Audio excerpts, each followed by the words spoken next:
Welcome to Booklandia, where we review romance novels. This and every episode are chock full of oversharing and spoilers. Every episode is rated E for explicit. Oh, hello. Hello. Sorry, the beginning is always awkward. I know, the beginning is so awkward, which is weird because we usually don't have issues speaking with each other. I'm Sky. I'm Ford. I am still here in this vomit emoji. So, just so you're aware, vomit lime walls behind me. Come listen to us, or if you don't want to see it, or come watch us if you're like, what the fuck is she talking about? What is a vomit emoji? Right. Today we are talking. Live in one. Right, that's the important part. Today we're talking about Barbarian Alien by Ruby Dixon, and the second in the Ice Planet Barbarians series. And before we get to that, how are you today, other than the vomit emoji life? I think I'm okay. I'm in like this work marathon. So that is all. I'm just always, I feel like I'm always working, but I'm getting a lot of sleep, and I don't know. Next week I'm going into 2 jobs at once, which is not my forte, but I'm excited. I'm trying to prepare myself, and I'll just be driving a fuck ton next week. How about you? How's your life? So School has started. It has. So I realized this morning that I didn't finish the honeymoon epilogue of this book. Like, I was a few pages away from the end, and I stopped. It was long. It was long. I stopped, and then I just didn't go back to it. And then this morning, I was like, wait, I'm not done. So I finished it, which changed actually some of the stuff in the script for me, but it did mean that I was late getting in the shower on my way here, so it's a little bit like wet hair don't care happening over here. Yes. Because epilogue mattered more. Absolutely. I was like, hey, can we push our recording back, thinking that I would sleep. Instead, I woke up an hour earlier than my alarm and just kept reading the book I'm currently reading. So, reading in the mornings is very important. Reading in the mornings, particularly when it's smutty, puts your whole day in a different category. Yep. Yes, absolutely. It makes it tolerable. It makes life and work tolerable. I highly recommend adding smut reading to your morning routine. It's really, really moistening. And now we've just lost half of our listeners because you used the word moist. Hey, that word is very meaningful, and I genuinely don't understand the whole dislike. I don't understand dislike of a word altogether. But like people who are like, "Ooh, foyer, can do foyer," and I'm like, unless you're referring to like your labia as the foyer, that's probably the only time when I would be like, maybe not.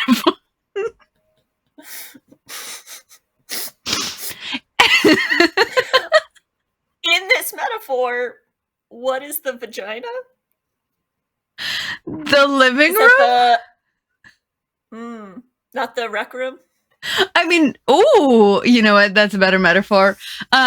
This sort of goes along with the conversation in the book. I'm going to pivot into the book about the fact that they keep calling their clits their third nipples. This is the second book where the third nipple conversation happens. And I just... They're not the same. They don't do the same things. They're not the same at all.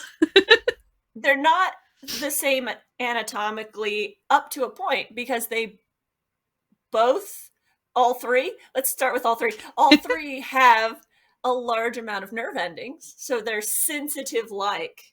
Yeah, they're both erogenous zones. Sure, on humans. Because in this instance, there's aliens. So. Sure. It I want to prepare you that this is going to become a cultural thing. Like, all the books are going to have this, because I have a sense that it's going to be all the books, and it's becoming a culture thing, because the males go off and talk about things behind the human females' backs, about like things they like and things they don't like. And I think this is locker room chatter. Okay, I'm glad that that's where your sentence went, because I was like, this is going to be a cultural thing. We're collectively going to think that it's a third nipple, because I'm not into that. I think weirdly, you could look at these books in an anthropologic way, in that humans are being introduced to this other race that was also introduced to this planet, and you're watching these relationships and this tribal culture evolve. Oh, definitely. Of this invasive species. Yes. Women, an invasive species. Here. Can we put that on a t-shirt? Because, that resonates. That really resonates with me. I like it a lot. Give me a t-shirt. All right. Yes. Well, let's take a look at this cover. And actually, I have a little bit of a thing to say about the cover, and it's because I got all the way to the back end of the book and read the acknowledgement. Great. This is the special edition cover that is out on January 25th of 2022. And on it, it has a blonde human woman with a bow and a very dark blue alien with a tail and a broken horn and long hair and a lot of mountains and an alien spaceship. I do want to point out that there is an inaccurate amount of cleavage for how cold it is on this planet. I do want to point out also that I don't think that I was ever clear in this book that he had long hair. I think it's mentioned maybe once at the very beginning. And then, so in my head, that wasn't the case. I think I went with the book cover. I think I let the book cover inform me. She also has icicles in her hair, which just makes me cranky to think about as a situation I never want to be in. And that was described in the first book. So Ruby Dixon talks about this cover versus the original cover, and how the covers of the books actually were dictated by her desire to either attract an audience that would typically read sci-fi, or actually her goal was to attract a romance audience to what could be described as a sci-fi book. And so the original cover hides the fact that the blue guys are aliens with horns and tails, and it's just like an artful naked shoulder situation. And then as you read, you discover that they're blue and they're horned and they're ridged and everything else that has to do with them. But her point was to like lure the romance reader over to the dark side of science fiction. AO Star Wars reference. This book has a lot of those, kind of. Yeah, they do. Yeah, no, this is definitely more Star Warsy than book one. So, agreed. Or at least they just say the word Star Wars a lot. Well, she ends up telling him the whole Luke Skywalker storyline. Like, yes. But she says there's only one Star Wars, and I was like, excuse me, there's 9 original stories and then all the other sub-stories. So it made me wonder, are these books set in 1977 or 78 or, Well, like, they mentioned Walmart. Are these girls kidnapped? That is... And they mention... I don't know when Walmart started. No, me neither. So, because there's one of the other, Kira says there isn't a Walmart we can pop to, or there's something else. It is, I mean, there's not a lot of anachronistic references that have to do with modern technology. Like, none of them are missing their cell phone or their Instagram feed or anything like that yet. Was there a joke, or am I thinking of another book where they talked about corporate retreats? No, it's in this book. She talks about a corporate retreat, and this at the very beginning of this book, she does an icebreaker exercise, and she chuckles to herself even about the fact that it's an icebreaker. But so Google has told me that Walmart started in 1962. Okay, well, so whenever corporate retreats became popular, so far it's not really clear when these women were abducted from Earth. None of them have mentioned having a hormonal birth control implant, which would it's not that all women do now, but that's a much more common thing now than it used to be. So, and I keep thinking about that, about like what, like all of these, right? The whole point is that all these women are fertile and willing, or become willing to mate and have babies. Good for them. But I keep thinking about the fact that there are 22-year-olds quite commonly now who utilize some sort of long-term birth control, and that hasn't come up yet. Yes. So I have decided to headcanon that it's set in the late 1970s, because that makes the like pajamas they're wearing funnier and weirder to me. And the comment about the only one Star Wars, a little bit more of a thing. Star Wars. Yes. But wait, hold on. But the line is, there was a kid named Anakin, and do we know in A New Hope that his name is Anakin? Sorry, we went really deep down this. I don't think we do. Right? I don't think we do. Yeah. I think we don't find out he's Anakin until episode 1. Yeah. Which means that, right, because we aren't supposed to be able to connect the dots that Anakin and Darth Vader are the same person. Like, that's a big reveal. But do they talk about Luke's parents? Like, do they? Anakin and right. Ooh, I don't remember that because I'm not. It's been a while. Valid. Anyways, if anyone out there wants to correct this timeline for us, get at us. We're interested. Okay. Or don't, and I'll just keep thinking it's the late 1970s, early 1980s, and the hair gets bigger. Until proven otherwise, until one of them makes a reference to her Instagram account. Should we tell the people what this book is even about? Yeah, we should probably re-rack to the top. Yeah, let's re-rack to the top. All right. So I wrote this intro. Yeah. Would you like to check this intro? Thank you. You're welcome. Yes, I will absolutely read it. I do have a quarrel with a word, but I'm going to read the word and then we can yell about the word. Okay. All right. Sounds good. All right. Then in 3, 2, 1. Liz is the snarkiest of the human women who are kidnapped and end up crashed on the planet they affectionately name Not Hoth. Rahash is the tallest and most scarred of the Skakwi blue males, who also crashed on Not Hoth. When he becomes aware that Liz is his fated mate, he kidnaps her again and tries to convince her by any means necessary. Though Liz is mad that her choices are taken away from her, she is determined to make lemonade from these blue lemons. As time goes by, she makes a bow, finds her mate's sensitive spots, and kidnaps at least 2 creatures of her own.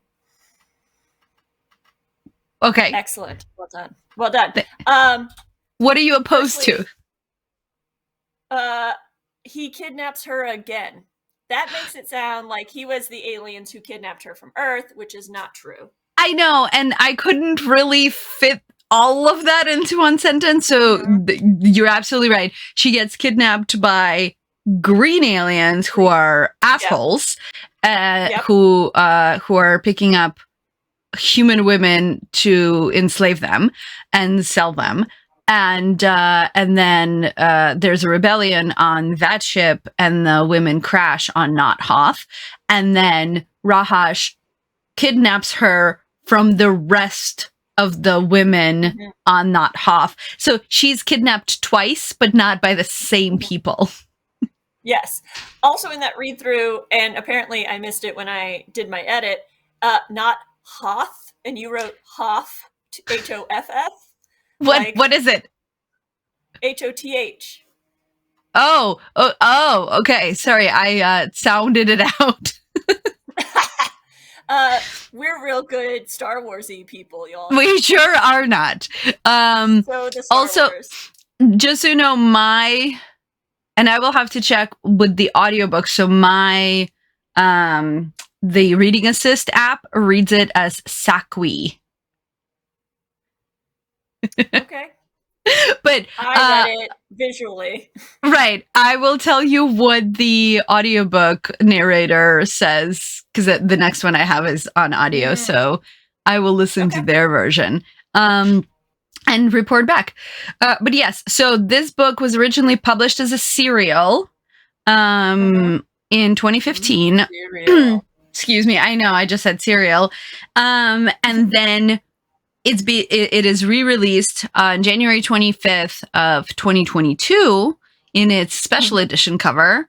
And the audiobook was done in 2018. So it took some time for it to sort of coalesce into a full book.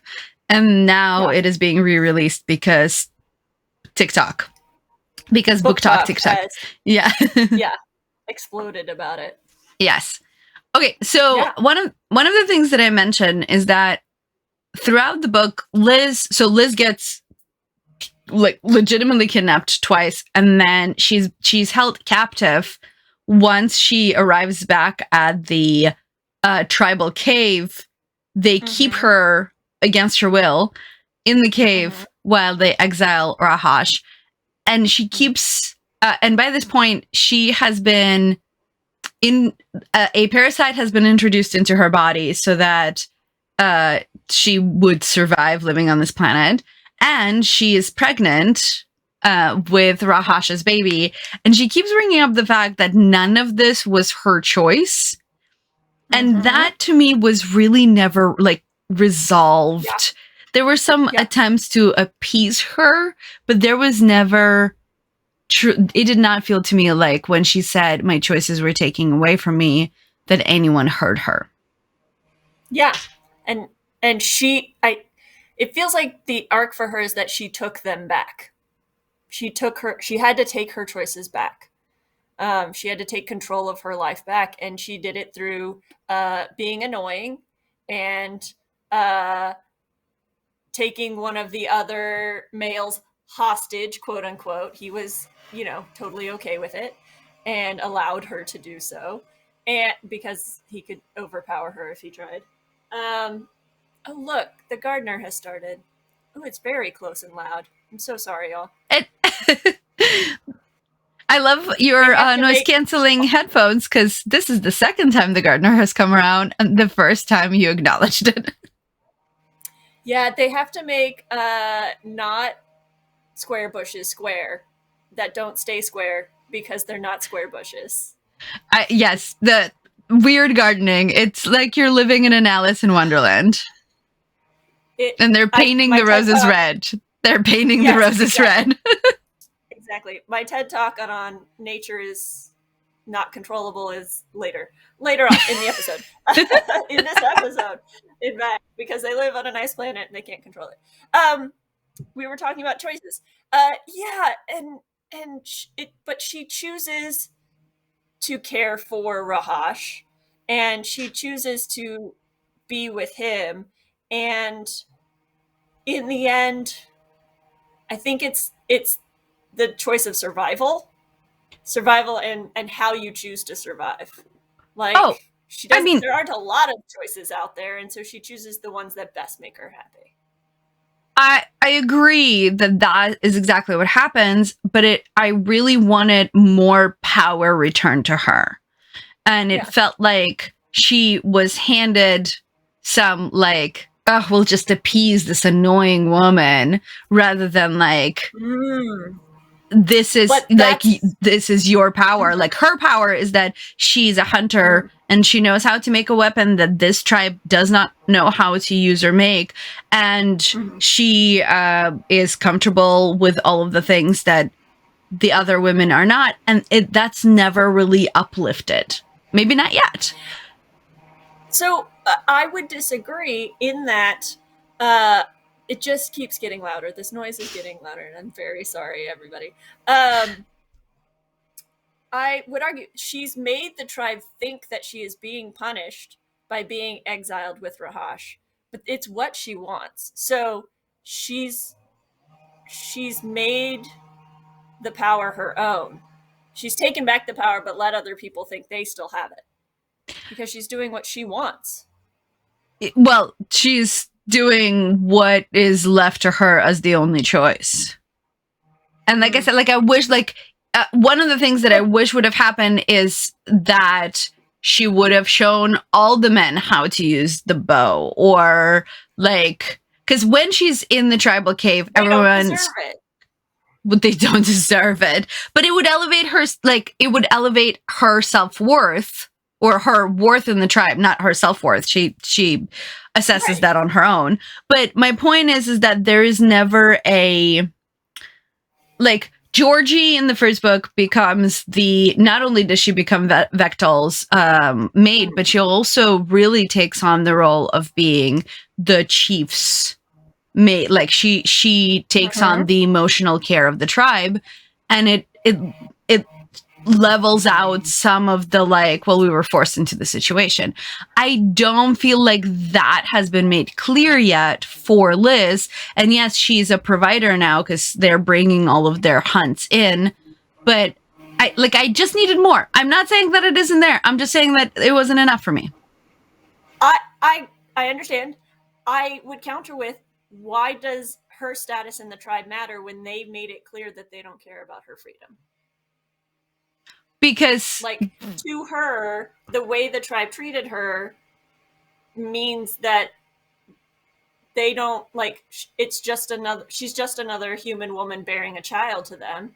And so, like, but that's what I'm saying. They think of her. But that's what I'm saying. I wish that attitude would change somewhere in the storyline about her, so that it isn't that the tribe still thinks of her as a womb only, because in that is, like, her power lies not only in being childbearing, but also in all these other things. And she knows that, but I needed other people to also acknowledge that, so that it felt like her existence wasn't just lemonade, wasn't just her making the best of a bad situation, but for the situation to improve.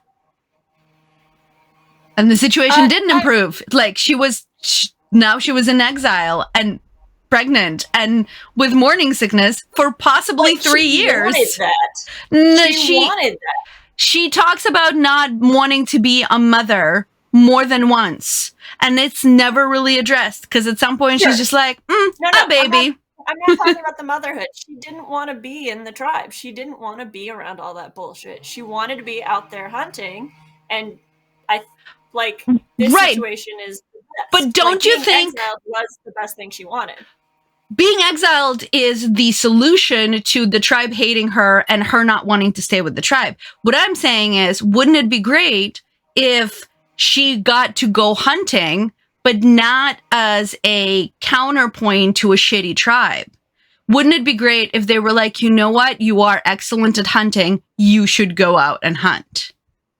And this actually is the point of contention for this book and for readers of this book. People are very mad about the fact that their exile isn't resolved into something happier, and that we remain with the exile. And that, for me, and like, I agree with that, in that emotionally, it's not like they were like, goodbye, bitches, as opposed to like, oh, you're so great at hunting. Why don't you do the job you're really great at? Because in every tribe, well, I don't know. I'm not an anthropologist, but my assumption is that, like, revering the things that people are good at and elevating them in status for the things that they're good at is how a tribe thrives. So wouldn't it be an amazing experience if they were like, Rahash is still on the shit list, but you are a valuable member of our tribe, so we are gonna like elevate you into a status symbol. Sure. I guess I push against the need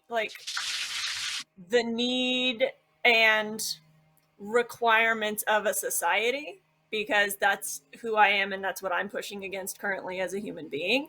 And society fucking sucks. And so I get it. Like, you want to go off and be alone and be with the one person you like. I get that. I am a huge introvert, and there are only a few people that I really and truly like and would want to spend time with. And fuck the rest of people who tell you how to be and how to live. I don't know. It works for me, and I don't need. I never felt like they needed validation. Okay, my question. Yeah, no, please. So Liz was a hunter back in Oklahoma, where she hunted with her father, and it's, I think, the one thing that bonded them. It's a shared experience. They're both excellent hunters. Do you think Liz and Rahash would have worked out together if they didn't have that shared experience? Sorry. Excuse me. First, I have to sneeze. Yeah, I'm so sorry.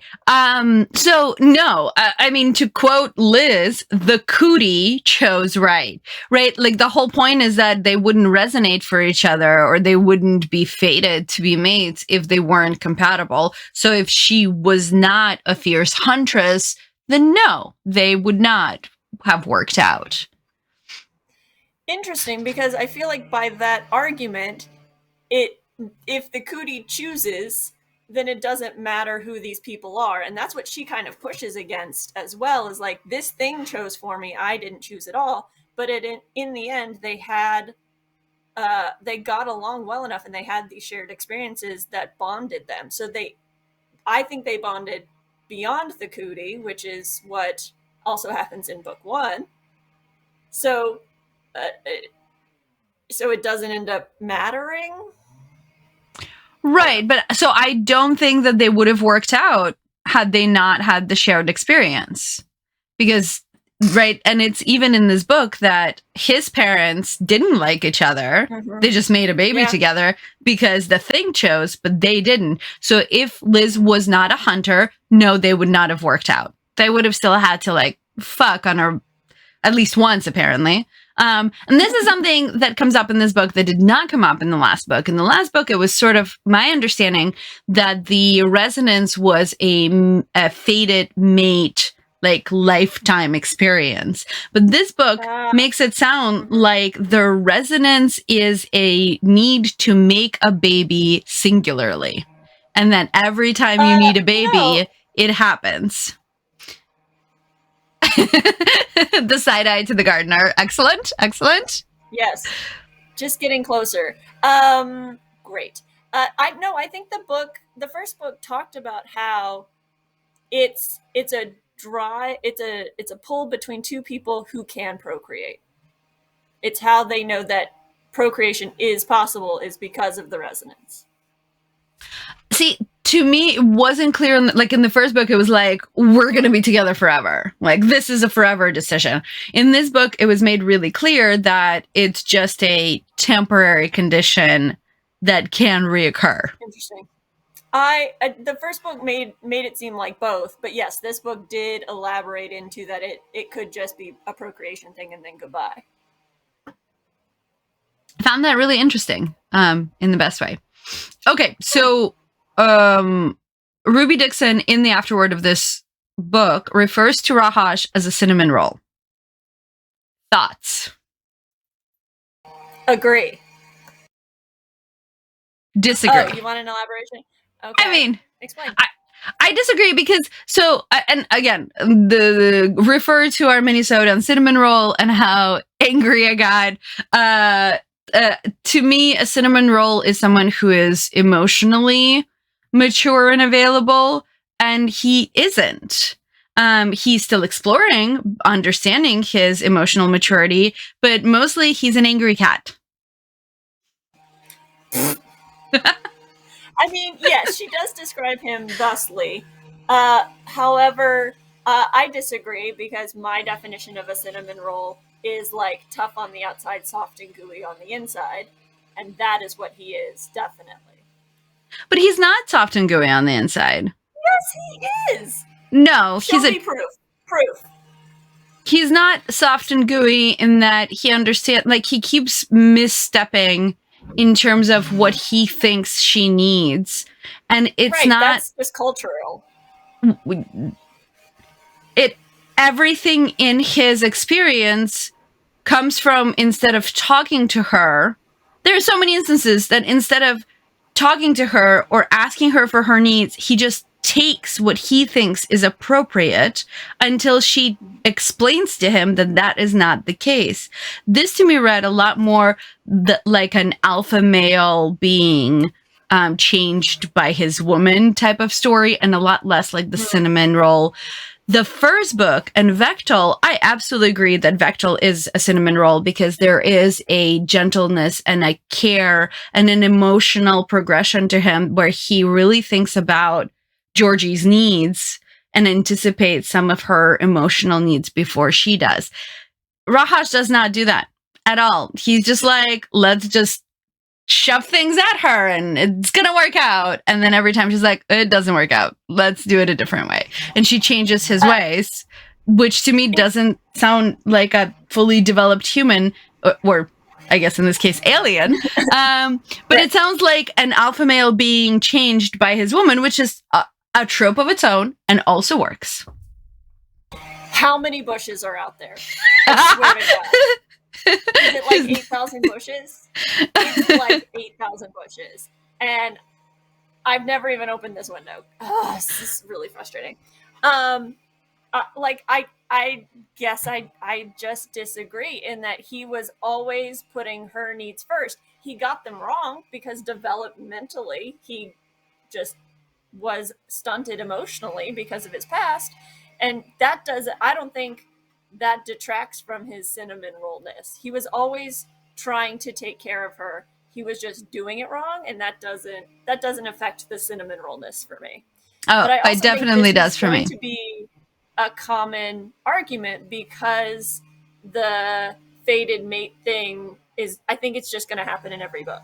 I think this is going to be the thing of every book, is that the males are going to put their females first and try to take care of them in all those ways. And so this is just going to be the constant conversation. Possibly.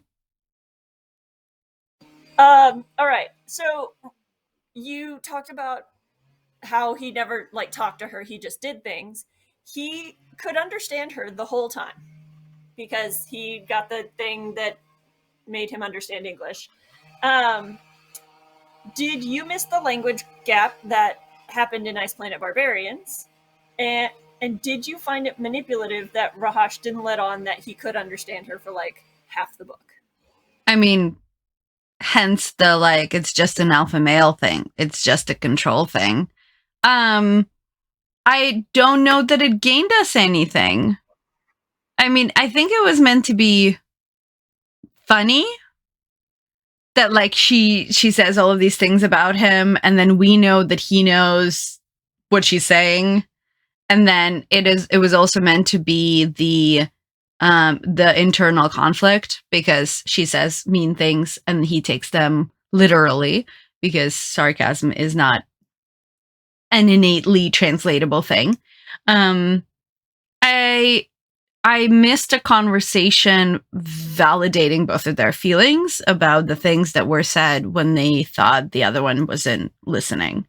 But I don't know that I necessarily needed an actual language barrier. I do think it's weird that Liz, well, it's not weird. She was kidnapped and traumatized, but she never tried to actually communicate with him. She was talking at him, but there was never the same level of trying to explain to him what's happening, that the care that Georgie took with Vectel to try to communicate with him. It didn't exist. Liz was just we're just in the cave together and I'm just gonna talk about Star Wars. Yeah, her first instinct was no rather than yes. Yeah, I thought it was a little weird too that he just like sat there and listened and didn't let on that he could understand her. And he did a lot of kind of manipulative things. So yeah, it's a weird deal. I guess if you were talking to somebody in another language, like would you like to know if someone could understand you? Like if you were being overheard, or you know, since you speak two languages, right? Having like, lived this when you speak your experience, other one to someone else, do you wonder if the people in the grocery store can understand you when you're speaking your other language? And would you change your actions if you knew? firstly, so in the grocery store, probably not, because it's really out of context for the people around you. But so my family all speaks one language, and my spouse doesn't speak that language, but has been to now 20 years worth of gatherings. No, not 20 years yet. It's not been that long, but still 10 years worth of gatherings for sure. And there is absolutely no confusion about what we're saying, even though we're speaking, like, it is really self-evident, right? Contextual clues and visual clues really give away what's happening, even if the extreme specifics need to be translated. So there's a difference between speaking two different languages and trying to communicate and chatting to yourself, because you might as well be speaking Klingon, and because the point isn't for the other person to hear you, right? So it's not really the language barrier that's the barrier, it's the intent to communicate. Interesting. All right. Okay, cool. Great. All right. Yeah, go for it. Okay, so I was going to tell you about this new term I learned. This is in the subgenre titles, like I can't think of any of the other, like historical romance or contemporary romance, or so. Apparently, this is a very specific subgenre that this book fits into, and it is alien smut ass bitch. Which is a lot, or just alien skank, and okay. And I did not know that beyond this book there is a stack of books that is all alien smut. I mean, I can think of at least one more series that we've read that is alien smut, but that's a thing that has a name, and I am fascinated. Did you click and look at the rest of the titles on that list? No, I did not. Opportunities were missed. I mean, I take a lot of offense to alien skank, especially as it pertains in this book, because she didn't want it. She didn't want any of this, and then she, tripped into feelings. So, I also find skank to be an extremely derogatory term still, and it fills me with rage because it's just a way to belittle women who are sexually positive and sexually active. Is it not ungendered for you? Like, can he not be? Ungendered. I see. No. Can he not be a skank? No. Oh, okay. Because of weird societal bullshit.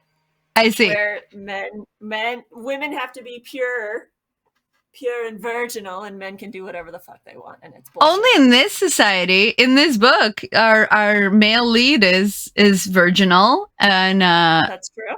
And she is not. I did not. I guess I have only heard skank in a derogatory one-way fashion.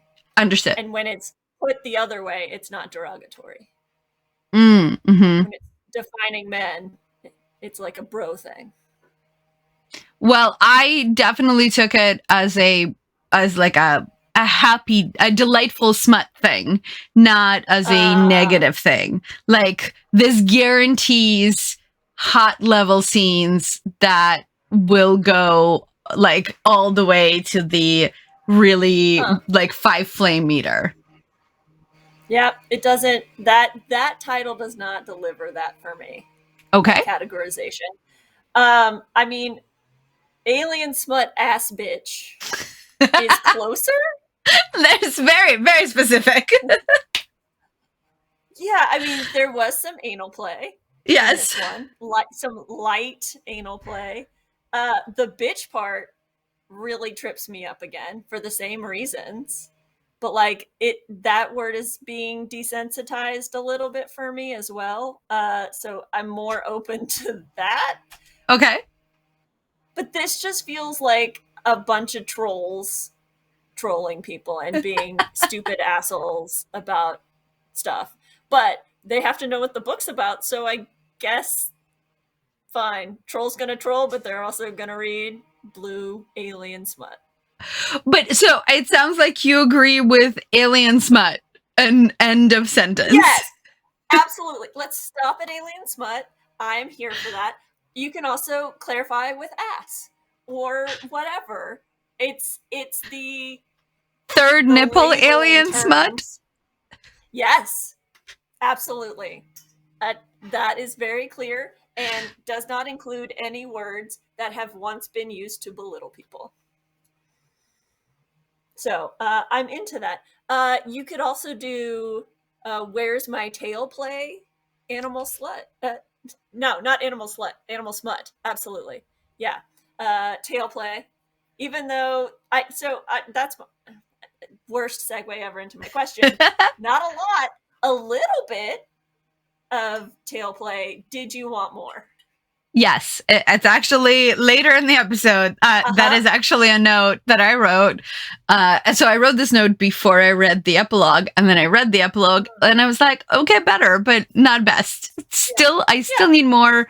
And then she holds onto his tail while she sleeps, and I was like, wait, I thought this, like, I need to know the sensitivity, I need to understand the sensitivity of tails. And then I was also not,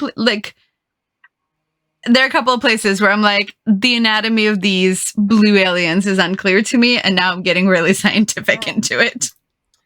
Interesting. So I guess you're not the type of person to like fall asleep holding your partner's penis? That is not the part of my partner that I would hold on to in sleep. Also not one that I do, but I guess if the tails are sensitive, that's kind of what she's doing, right? Which is weird, right? Like I feel like that is not a part they would want to held onto overnight. Well, I don't know. They might. I imagine perhaps maybe the sensitivity decreases along the length of the tail, because like she does a lot of, as we call it in our house with our dog, tail stump. Sort of masturbating, so maybe the stump is more sensitive, but they've also used their tail to like hide their tracks, and like that part touches the ground. So is that part more desensitized because it has more contact with more things?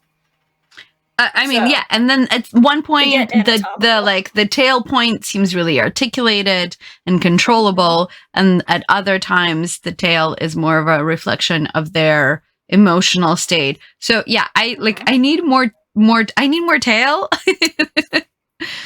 Is it so she describes him a lot as a cat, and cats' tails aren't articulate, but they are expressive. Yes. But what about something more like a monkey tail, where it is both? True, it is both. So yeah, maybe that's what it is. Something that route. Even though the picture makes it look like a lion's tail, like yes. Well, and he mentions the tuft at the very end of the tail. Yeah. I have a secondary question. We don't really show the time, but I'm going to ask it anyway. This book outlined all the other fated mates between the aliens and the humans. Did that ruin future books for you to know that everybody else had happy endings and looked all cuddly and shit? No, this is so extremely escapist that in fact I needed a catalog of all the other cave dwellings I'm gonna get to see boned at. I thought this book gave that for sure. It was like this and this person and this and that person, and she was sitting in his lap, and like you could hear those people moaning at night. So like, I'm excited to find out what happens with the dildo joke, because I feel like that's a joke headed somewhere. Yes. So she gives advice to another alien that he should carve a dildo out of the human woman he's trying to woo. He should carve a dildo for, not out of. I got dark and weird. Yes. For the human woman he's trying to woo that is anatomically correct to himself. So yes, I'm excited about that payoff. There is one where there's like she comes into the caves and she sees a human sitting on an alien's lap and they look cuddly and whatever, and I'm like, well, that just ruined that book. They're happy ever after. There's no conflict there. Well, there is conflict because there's a mention that they are not resonating for each other, that they're just fucking for fucking's sake. So it's not necessarily like I'm interested in reading those scenarios, the scenarios that are not self-evidently that, like, let's be happy and bone, right? Like these are let's bone, but maybe we're not happy. Okay. All right. Maybe that's one of the characters who has that implant, like, or an IUD or something. Maybe. Yeah. Let's do a break for the people. We're going to take an intermission. When we come back, we will discuss our favorite moments from the book and if this book made us want to get naked.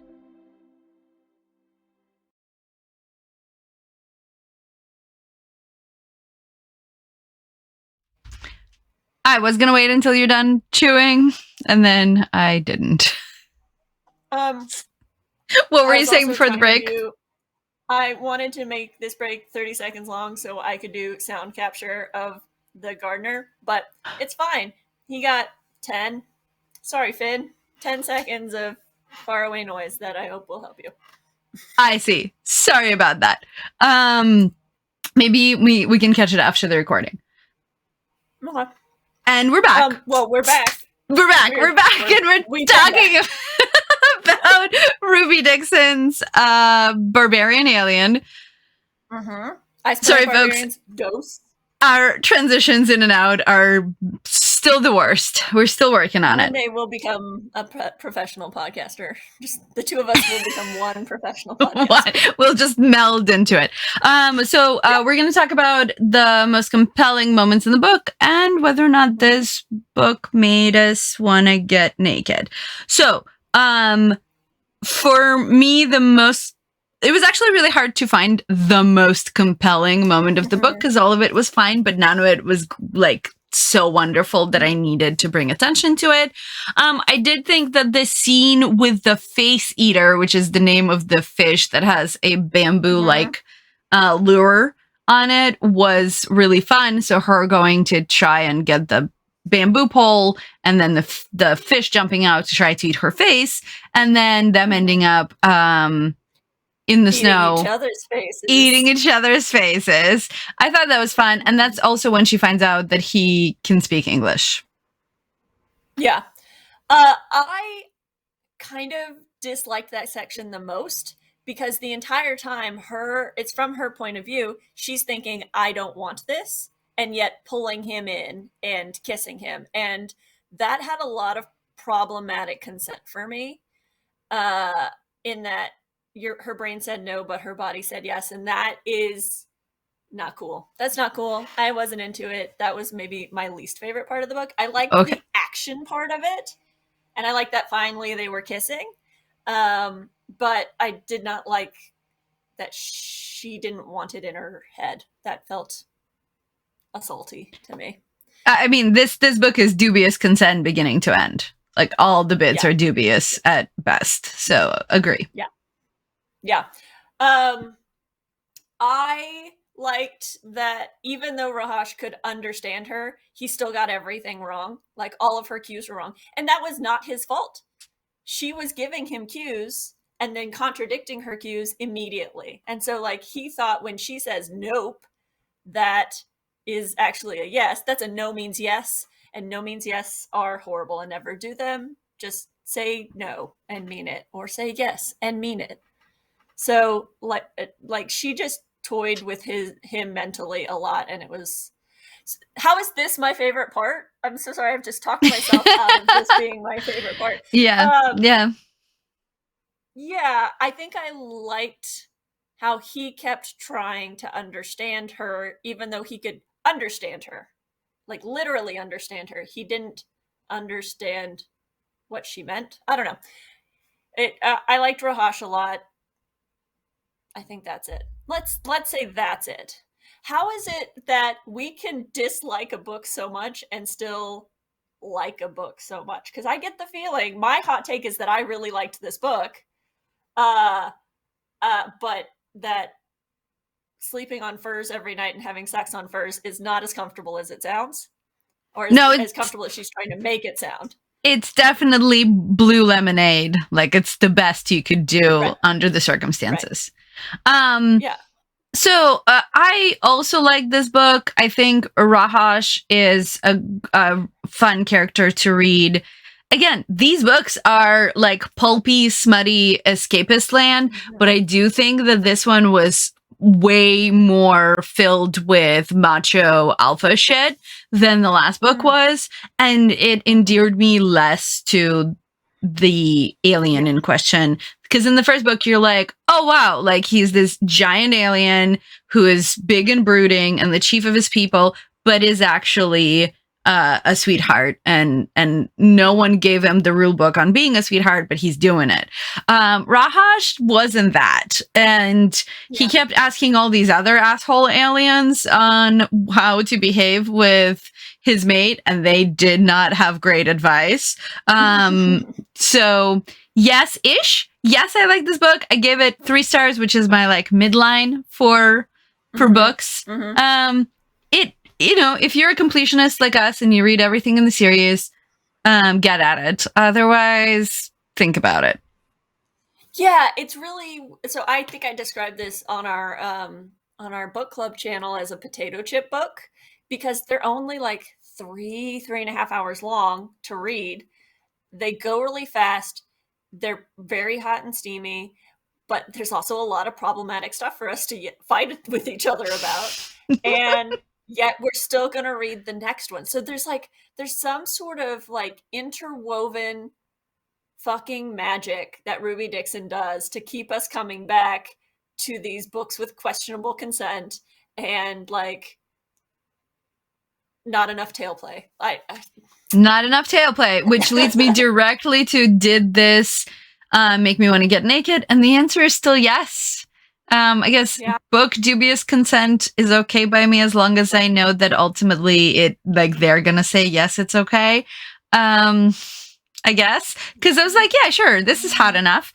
I do wish there was more tail play. I do. If we're gonna get weird, let's get weird. And we didn't get weird enough, is what I have to say. I guess my question for you is, what are you expecting out of your tail play? And you don't have to answer if you don't want to, but I'm just wondering. I really don't know, but I need more clarity. It's still very exploratory, right? Like, we did not know in the previous book that they're the nubbin that is directly in front of their penis is sensitive, and now we do. So I want to know everything about their anatomy, I guess, and like, are their horns sensitive? Because yeah, I do. Oh yes. Or like, because we know. Right. Sure. Like, we know that their horns can change colors based on whether or not they're embarrassed. But like, so I just want, like, I am so fascinated with these creatures that I want to know more about them. And because the books are about sensual pleasure, I want to know what makes them aroused or what makes them tick in that way, if you will. Interesting. All right. Okay, cool.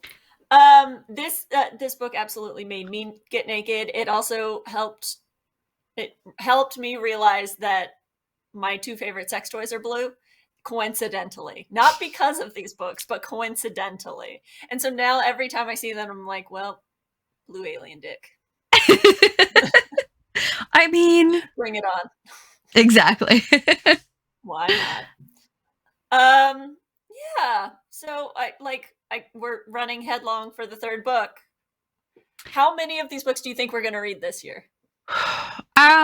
Well, it depends. It genuinely depends on how much potato chip escapism we need. So far, Mhm. 22 Oh, has that is really, has brought on a lot of please take an escape trip to not Hoth. So, you know, if The 22 Horny Town. feels like turning itself right round and being just a ball of joy, then maybe I'll put them down for a bit. But since that isn't yet the case, I say more blue alien tail for me. Get you some blue alien tail, girl. Yeah, I'm gonna have to agree. I also wonder if I'm starting to enter the period where I want to make them last, and so read them slowly, parse them out, not immediately go for the third one. All right. Well, let's put it down for a bit, or at least for a few days, because mine is from the library. So if I put it down for too long, I have to return it. Yeah. I'm so jealous that our library for some reason only has the audiobooks and not the reading format. Oh yeah, so I can't audiobook very much. I'm very mad at you for that. Well, you're about to do some driving. Driving is audiobook land. Excellent point. Excellent point. All right, on that note, thank you for joining us for an episode of Booklandia. For more Booklandia, follow us on YouTube, Facebook, and Instagram at l.skyford, Twitter at skyfordl, and hit up our blog, lskyford.com. We love you to the moon and back, so don't forget to rate and subscribe. Our eternal thanks for the audio editing and support provided by Finnegan Murphy, who you can find on Twitter at Finnegan1, that's FIONNEGAN, numeral 1, and sometimes Sky herself.